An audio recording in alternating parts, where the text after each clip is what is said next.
services. Karnataka Geographical Information System, please feel free to go to the KGIS, KGIS, Karnataka Geographical Information System.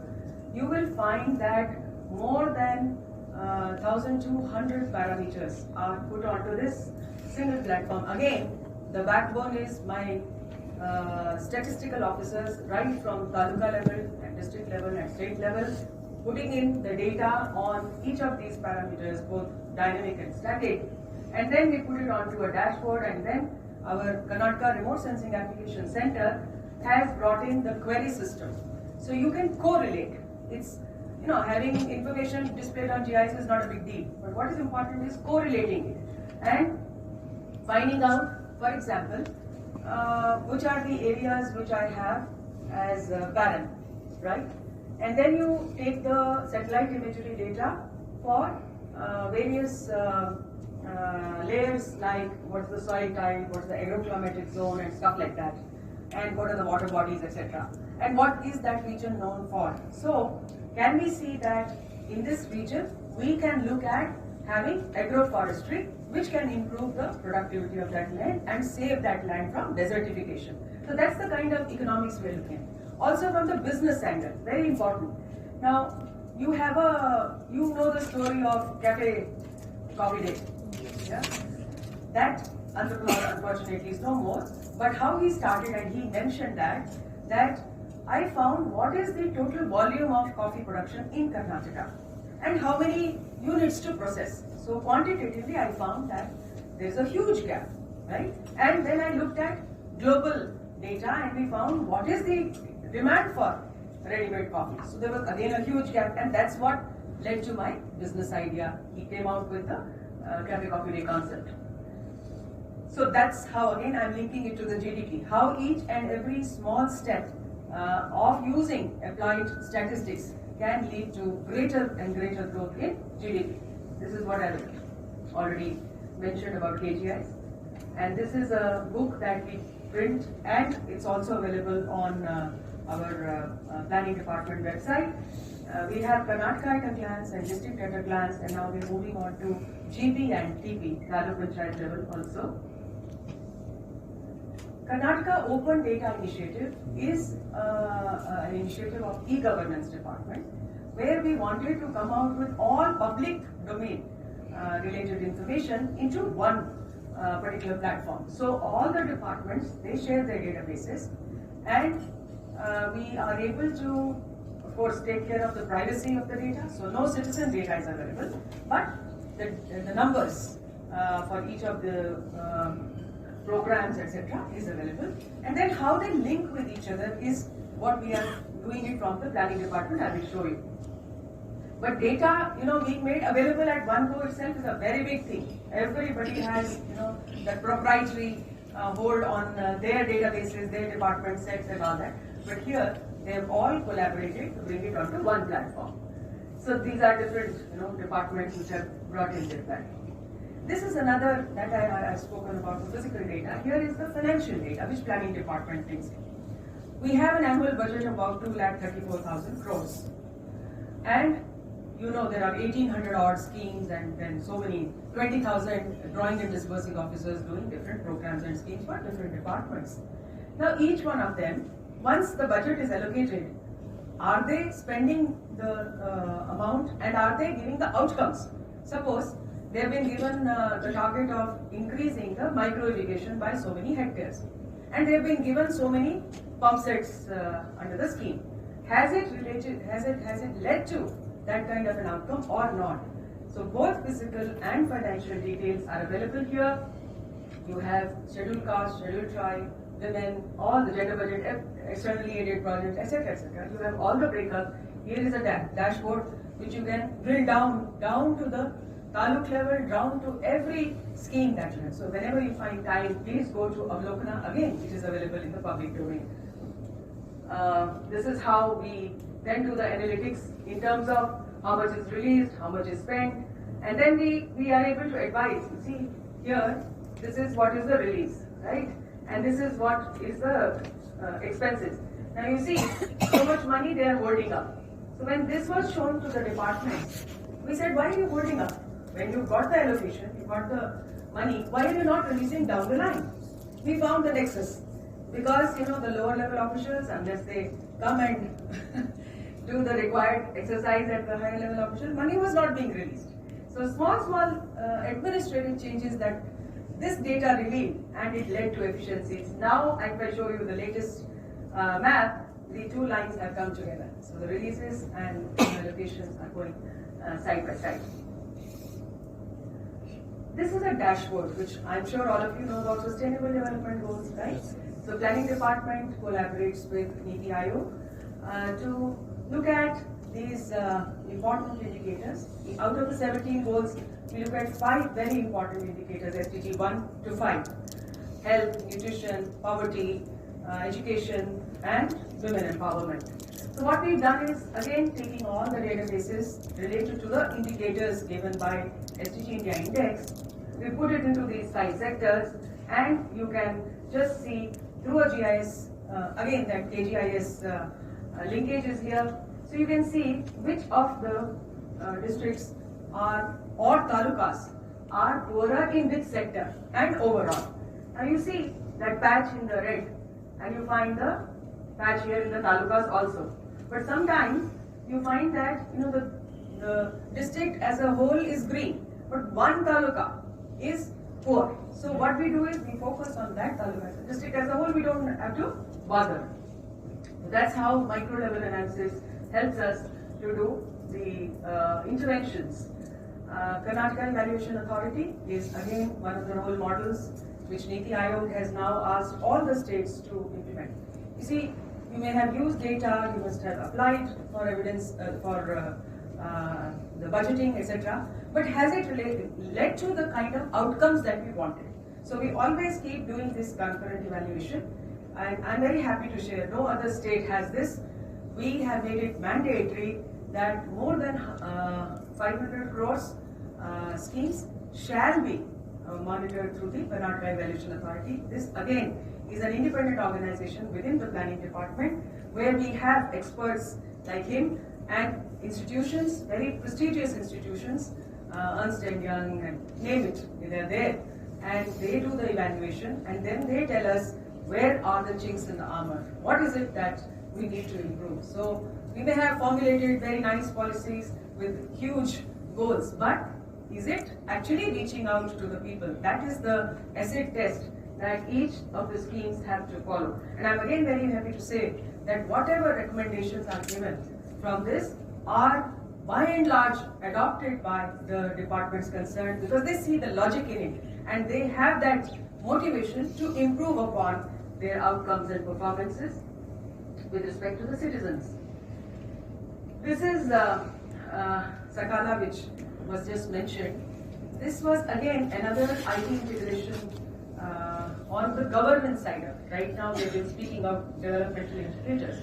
But then, is the government doing what it is supposed to do? So there are about thousands of services, public services like giving a caste certificate, health certificate, birth certificate, and so on and so forth, or a license, or your education certificates, scholarships, everything. So whatever we are time bound to do, we have to do it, even including an FIR to be registered by the police department within 24 hours. So whatever the rules and regulations say, are we doing it or not? This is an integrated platform, again, one of its kind in the country, where we are able to look at efficiencies of governance. And it gives us the alerts which department is failing to do its services within time. And then that gives an idea to the administrator higher-ups as to what is wrong. They go, inquire, they check, because they're accountable, and it is again available in the public domain. Everybody can see. And this public shame, you see, the more and more I'm trying to stress on public domain, data on public domain. One, we have to be very, very careful before putting the data on public domain. We don't want anybody to find out mistakes in it. Second is that once I know that my performance will be seen by each and every person, including my son, daughter, or media, I will be certainly much more responsible. So this is about the Mahiti Kanaja is another. Kanaja means treasure. So Mahiti is information. So we put all the websites, the information data, like KOD. KODI, Karnataka Open Data Initiative, is about the data per se. But this is about the websites and other departmental information which as per RTI are a mandatory thing. We have gone one step further, which I put at the slide, that is about having the beneficiary oriented schemes again onto one single portal. We have taken out from each of these websites, and we found that there are 450 beneficiary oriented schemes, and every year about 2 crore people minimum are benefiting from those schemes. And then we put it on a platform called Yuva Kanaja. So from the youth department we put it together. The idea is that as a youth I want to know a particular sector, what help I can get from government. So he just has to type or select the department or the sector he or she wants to take the help, and it will pull out from these schemes and websites as to what is the scheme, who is the contact person, what is the eligibility, how much you will get, what is the time frame, etc., etc. So in one click, the citizen can connect to the entire government as per his or her requirements. This is a latest initiative called Data Lake. Now, we put things together, but we know, and I'm sure you as statistical people would know better, that there is huge incompatibility between any two databases, any two systems, right? One will not speak to the other. Now, thanks to the latest technology using artificial intelligence and so on, we have a pact with IIIT Bangalore, again a very prestigious institution, wherein we've tried to put different data points, particularly focusing on SDGs, and we've said that let the data speak to each other, one. Two, we should do modeling. Now we're looking at, if I add 100 crores to this scheme, what benefit it will give to me, yeah? And if this 100 crore was put for another scheme, what benefit it will give to me? So it is wise for me to invest in this scheme or that scheme, just as any business organization will do. The idea is to optimize every penny of the budget, every penny of the public money, to ensure that the best of results, best of outcomes are received. So we have about 14 data engineers working on this, and we analyze data much more in deep, and we go down to the Gram Panchayat level, and we are able to then give the recommendation to the concerned department, look, this is your focus area, and then you please check in the field. See, no data, no database can be final. We have to have a field check, and that's how we zero in on very critical areas of field check. So these are the modeling thing, whether low birth weight baby, can it be connected to the Anganwadi person or the health personnel or whatever. So what is the best linkage? We find the correlations and then work out our strategies. And it's all available in the dashboard formats, easy to use. So one of the example is malnutrition. We have this on adolescent girls, again malnutrition modeling. And we look at this model trained data at the taluk level with granularity, and then ask the field level functionaries, whether my chief planning officers or Zilla Panchayat or Taluka Panchayat officers, planning department people, to come out with specific scheme. Now next year budget preparations have started. So we ask them to use this data and then say, this is the money I require. So each budgetary allocation should be properly justified, and then later on they will be committed to the outcome. Otherwise you can't just say, okay, give me 5 crores, spend. That's not the criteria anymore in governance. So these are various modeling methods. Finally, I would talk about the State Institute for Transformation of Karnataka, which is on the lines of National Institute of Transformation of India, NITI. So what we are now planning to do is, we are trying to collaborate with all the like-minded institutions, and ISEC is one of them. So we have various institutions coming together. We are taking 8 experts in 8 areas where Karnataka is relatively lagging behind, although we are number 3 in the country, but we need to improve and get on to the number 1 position, and we have international agencies also on board. Now the idea here is a very unique idea which even NITI Aayog is not doing. You know that Bangalore is known as the IT hub and the startup capital. So we're looking at startups to come and give us their proof of concepts, saying that, okay, eliminate poverty is the goal, SDG goal number 1. I have got 10% of my population below poverty line. So how can I expedite the development of this 10% people and bring them above poverty line is the grand challenge. So any startup, any institution which comes up with it's an open challenge, anybody can participate, and the ones who have shown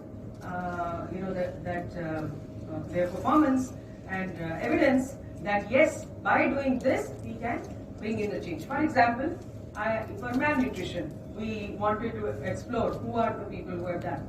Now one company comes that we are making spirulina based chicky. Chicky is like, you know what chicky is? Yes. With jaggery. So they showed that just by putting that, giving that to the children, within 2 to 3 months, the hemoglobin levels of the child will go up by 2 points. So if you're a severely malnourished person, children or women, whichever, you can, just by consuming spirulina, you can improve your malnutrition. Similarly, one NGO came forward and said, we produce something like Satya Sai protein. Now that has basically the local cereals, chickpeas and jaggery and stuff like that. And they put it together with a formula and they say within 180 days you can see a difference. Some Ayurveda people came, some dhatu and things like that. We have a combination, this will happen. Now we have to see which is the best, because as per SDG Vision 2030, by 2030 we have to reach that 100% level, which means health for all, water for all, everything is, all inclusive. So those who have been left out have to be brought into the fold of development as a whole. So I will close here, and I will be very happy to answer your questions and take your suggestions on how further applied economics can come to our use for making India as a Viksit Bharat, as envisioned by Honorable Prime Minister. We have to become a developed country now, no more developing, enough of it, right? At least the next generation should say proudly, I am born in a developed country and I don't have to run after studies in US or UK and so on. Okay, thank you.